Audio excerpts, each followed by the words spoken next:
जय Shri Krishna, Radhe Govind. Welcome back to Kanhamrit. तो 20 अक्टूबर को है करवा चौथ का त्योहार।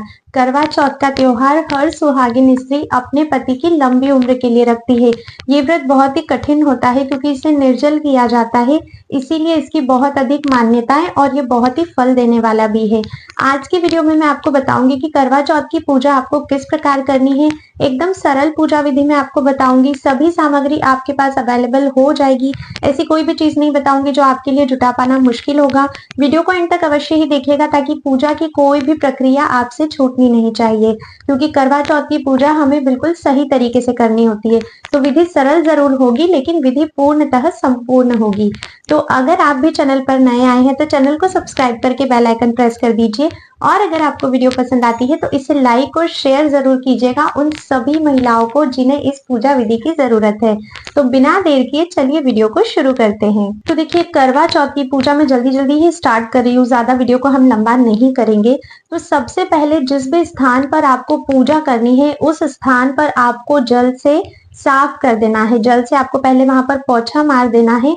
उसके बाद आपको उस स्थान पे थोड़ा सा कुमकुम, हल्दी और चावल पुष्प बिखेरने हैं। उसके बाद चौकी बिछानी है, जो भी पाटा जिसके ऊपर आपको पूजा करनी है। चौकी बिछाने के बाद चौकी के ऊपर आपको लाल या फिर पीले कलर का आपको वस्त्र डालना है। अब देखिए, वस्त्र अगर पिछले साल का भी है, पुराना भी है तो भी चलेगा, नया खरीदने की कोई जरूरत नहीं है। तो लाल या पीले कलर का वस्त्र बिछाना है आपको। उसके बाद हमें कलश की स्थापना करनी है। तो देखिए, कलश के नीचे बहुत सारे लोग गेहूं रखते हैं, बहुत सारे लोग चावल रखते हैं। आपके पास जो भी अवेलेबल हो या आपकी घर की परंपरा में जो भी रखा जाता है आपको वो रखना है। उसके ऊपर आप स्वस्तिक या फिर अष्टदल कमल बना सकते हो। अब उसके ऊपर आपको कलश रखना है और ये आपको चौकी के लेफ्ट हैंड साइड पे करना है, ठीक है। अब कलश रखना है तो कलश आप मिट्टी का या फिर धातु का ले सकते हो। धातु में पीतल, तांबा या फिर आप स्टील का भी ले सकते हो। कलश में आपको जल भर देना है। कलश के अंदर आपको रोली, हल्दी, चावल डालना है, एक सुपारी डालना है, हल्दी की गांठ डालनी है, लौंग डालनी है, पुष्प डालना है और एक सिक्का भी डालना है, 1, 2, 5 जो भी आपके पास अवेलेबल है। उसके बाद कलश के कंठ पे आपको नाड़ा बांधना है, जिसे कि हम कलावा कहते हैं। कलश के आगे की साइड जो आपकी तरफ फेस आ रहा है उस पर आपको स्वस्तिक बनाना है, या फिर आपको स्वस्तिक नहीं आता है तो आप 5 कुमकुम से बिंदियां भी बना सकते हो। कलश के ऊपर आपको 5 पत्ते रखने हैं आम के। अगर आम के नहीं मिलते हैं तो फिर अशोक के रखने हैं, ठीक है। अब कलश के ऊपर देखिए, बहुत सारे लोग डायरेक्ट ही दिया रख देते हैं और बहुत सारे लोग कलश के ऊपर गेहूं या चावल पहले रखते हैं और उसके बाद उस पर एक दिया, जलता हुआ दिया रखते हैं। तो आपके यहाँ पर जैसा भी होता है आपको वैसे ही करना है। अगर डायरेक्ट दिया रखते हो तो डायरेक्ट दिया रखो। दिए का जो मुख है वो भगवान की तरफ होना चाहिए, ठीक है। तो या तो डायरेक्ट दिया रखो या फिर चावल या फिर गेहूं के ऊपर आप दिया रख दो। तो ये कलश का कार्य हुआ। कलश को भी जैसे हमने पूजा करी थी तो उसे भी आपको पुष्प चढ़ाना है। अब पूजा हमें कौन से भगवान की करनी है, तो देखिए, हर पूजा में गणेश जी तो सर्वप्रथम आते हैं। तो आपके पास गणपति जी होना चाहिए, करवा माता होनी चाहिए, भगवान भोलेनाथ और माता पार्वती होनी चाहिए। तो मार्केट में ना करवा माता की भी एक फोटो मिलती है जिसमें आपको गणेश जी, महादेव, पार्वती सभी मिल जाएंगे। तो अगर वो है तो आपको उन्हीं को स्थापित करना है। अगर आपके पास अलग से गणेश जी चांदी के धातु में है तो आप वो ले सकते हो। माता पार्वती और भोलेनाथ की कोई फोटो है तो वो ले सकते हो, या फिर आप मिट्टी से गणपति जी और माता पार्वती बना भी सकते हो ऐसे पिंडी रूप में, ठीक है। तो आप देख लीजिएगा आपके पास जो भी अवेलेबल है। नहीं तो सबसे बेस्ट तो होता है मार्केट से वो करवा माता की आप फोटो ले आइए, उसमें आपको सभी मिल जाएंगे। उसमें आपको तुलसी माता और बहुत कुछ मिल जाता है जिनकी सभी की एक साथ पूजा हो जाती है। तो अब आपको क्या करना है, करवा माता की वो जो फोटो है आपके पास उसे स्थापित करना है। तो नीचे थोड़े से चावल बिछाने हैं, थोड़े से फूल बिछाने हैं, आसन देना है माता को, उसके ऊपर आपको वो फोटो स्थापित करनी है, ठीक है। अब उसमें जितने भी देवी देवता और भगवान हैं उन सभी की आपको पूजा करनी है। सभी को सिंदूर, कुमकुम, हल्दी, चावल सभी को लगाना है। भगवान भोलेनाथ को सिंदूर, कुमकुम, हल्दी अर्पित नहीं करना है, ठीक है। बाकी सभी को आपको लगाना है। गणपति जी को भी आपको सिंदूर अर्पित करना है। अब सभी को आपने सिंदूर लगा दिया, अब सभी को आपको पुष्प चढ़ाना है। गणेश जी को आपको जनेऊ अर्पित करनी है। अब आपको करवा रखना है। तो देखिए, बहुत सारे लोगों के यहाँ पर सिर्फ एक ही करवा रखा जाता है और बहुत सारे लोगों के यहाँ पर 2 करवे रखे जाते हैं। अगर यहाँ आपके यहाँ एक ही करवा रखा जाता है तो आपको एक ही करवा रखना है, और 2 रखे जाते हैं तो 2। अब अगर आप 2 करवे रखते हो तो 2 करवे किस किस के होते हैं और उसमें हमें क्या डालना चाहिए। तो देखिए 2 करवे में एक करवा माता पार्वती का होगा और एक करवा आपका स्वयं का होगा। तो जो आपका करवा होगा उसे आपको दाहिनी साइड रखना है और जो माता पार्वती का करवा होगा उसे आपको बाएं साइड रखना है। आपके करवे में आपको जल भरना है और माता पार्वती के करवे में आप कुछ भी मिठाई भर सकते हो, ड्राई फ्रूट्स भर सकते हो, चीनी भर सकते हो, जो भी आपके यहाँ पर परंपरा है उस हिसाब से आपको भरना है। दोनों ही करवे का ढक्कन आपको लगा देना है और उसके ऊपर कुछ मिठाई और दक्षिणा स्वरूप में कुछ भी 11, 21, 51 जो भी आपकी सामर्थ्य है उस हिसाब से आपको दक्षिणा रखनी है। दक्षिणा रखना कंपलसरी होता है, ठीक है, इसे आप मत भूलिएगा। दोनों ही करवों की आपको पूजा करनी है। आप चाहे तो स्वास्तिक बनाइए, चाहे तो 5 बिंदियां भी लगा सकते हैं। कुमकुम, हल्दी, चावल सारी चीजें, करवों को फूल भी आपको चढ़ाना है और जब आप करवा रखते हो तो उनको भी नीचे आपको आसन देना है। आप चाहे तो पुष्प का दीजिए, आप चाहे तो गेहूं का या फिर चावल का दीजिए, जो भी आपके घर की परंपरा है। देखिए एक चीज है कि जब भी आप कोई भी पूजा पाठ करते हो तो आपके घर की जो परंपरा है आपको उसी हिसाब से सारी चीजें करनी चाहिए, ठीक है। तो जो भी आपके घर की परंपरा है उस हिसाब से आपको करना चाहिए। अब सभी की पूजा कर दी, सभी को पुष्प चढ़ा दिए, सारी चीजें हो गई हैं, ठीक है। अब आपको क्या करना है, अब आपको करनी है आरती। अच्छा, करवे का क्या करना है वो भी मैं बताऊंगी। और अगर आपके यहाँ पर एक करवा रखा जाता है तो अगर आपके यहाँ उस करवे में जल भरते हैं तो आप जल भरिए। अगर आपके यहाँ पर उसमें कुछ भी मीठा या ड्राई फ्रूट्स भरते हैं तो आप वही भरिएगा जैसा आपके यहाँ पर होता है, ठीक है। अब हमें करनी है आरती। तो आरती हमें महादेव की करनी होती है। ओम जय शिव ओमकारा, ये वाली आरती आपको ऑनलाइन कहीं भी मिल जाएगी। नहीं तो जो हम करवा चौथ की कथा की पुस्तक लेकर आते हैं उसमें भी पीछे ये आरती दी रहती है। तो आपको आरती करनी है।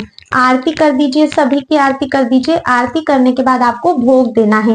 अब भोग में आप कोई भी मिठाई दे सकते हो, फल दे सकते हो, या तो आपके यहाँ पर आपने कुछ भी मीठा बनाया होगा, भोजन बनाया होगा, आप उसी का भोग लगाइए।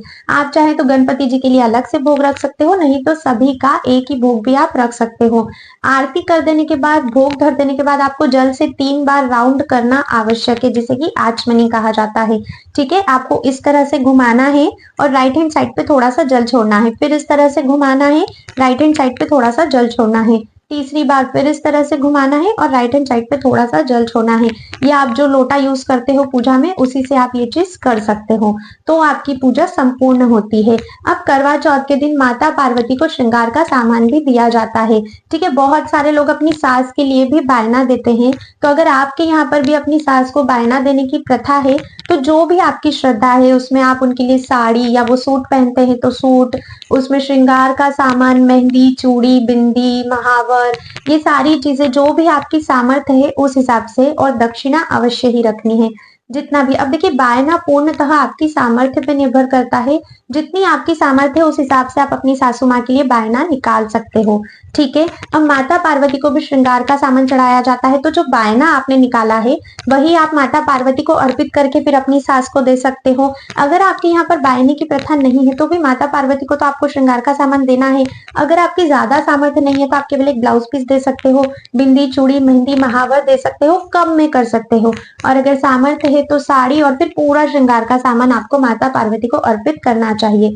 अब मान लीजिए कि आप अपनी सास के साथ नहीं रहते हो या घर में कोई बड़ा नहीं है, तो श्रृंगार का सामान आप किसको दोगे, या आप किसी भी बुजुर्ग महिला को जो सुहागिन है उन्हें ये सामान दे सकते हो, लेकिन ध्यान रहे अपने से बड़े को ही देना है, अपने से छोटे को ये चीज नहीं देनी है। अब बात करते हैं कि जो 2 करवे आपके थे उसका आपको क्या करना है। तो देखिए एक करवा जिसमें जल भरा था उसी से आपको चंद्रमा को अर्घ्य देना है, ठीक है। अब बारी आती है करवा बदलने की। करवा बदलना, जिसे कि करवा फेरना भी कहते हैं। हमारे यहाँ पर करवा फेरने की प्रथा नहीं है। अगर आपके यहाँ पर करवा फेरा जाता है और अगर आपके साथ कोई नहीं है, अगर आप अकेले हो, तो आप करवा किस तरह से फेरोगे। तो देखिए एक करवा माता पार्वती का था जो हमने बाएं साइड रखा था और दाएं साइड का करवा आपका था, ठीक है। तो आपको क्या करना है, अपने हाथों को ऐसे क्रॉस में करना है, सीधे हाथ में माता पार्वती का करवा लेना है और उल्टे हाथ में आपका करवा लेना है, और फिर इसी तरह से इसको उठाकर इधर और इस वाले करवे को उठाकर इधर, इस तरह से आपको 7 बार करवा बदलना है, जिसे करवा फेरना कहते हैं। ध्यान रखिएगा ये प्रक्रिया आपको 7 बार ही करनी है। जब आप इसको 7 बार करेंगे तो माता पार्वती का करवा आपकी साइड आ जाएगा और आपका करवा माता पार्वती की साइड चला जाएगा, ठीक है। अब जो जल वाला करवा था उससे तो हमने चंद्रदेव को अर्घ दे दिया, ठीक है।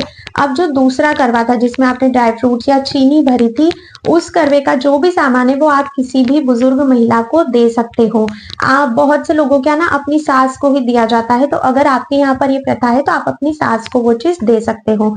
इस तरह से आपकी करवा चौथ की पूजा संपन्न होती है। करवा चौथ की पूजा संपूर्ण करने के बाद आपको करवा चौथ की कथा सुनना अति आवश्यक है। आप चाहे तो करवा चौथ की जो बुक मिलती है मार्केट में वो लेकर कथा सुन सकते हो, नहीं तो आपको चैनल पर भी कथा मिल जाएगी। करवा चौथ की कथा मैं आगे लेकर आऊंगी, आप वीडियो चालू करके उसको भी सुन सकते हो, जो भी आपको ठीक लगता है, ठीक है। इस तरह से आपको संपूर्ण करवा चौथ की पूजा करनी होती है। किसी भी चीज को भूलना नहीं है, ठीक है। दक्षिणा अवश्य ही रखिएगा पूजा में, क्योंकि दक्षिणा से क्या होता है ना, जो भी पूजा में हमसे भूल चूक हुई है वो क्षमा हो जाती है दक्षिणा रखने से।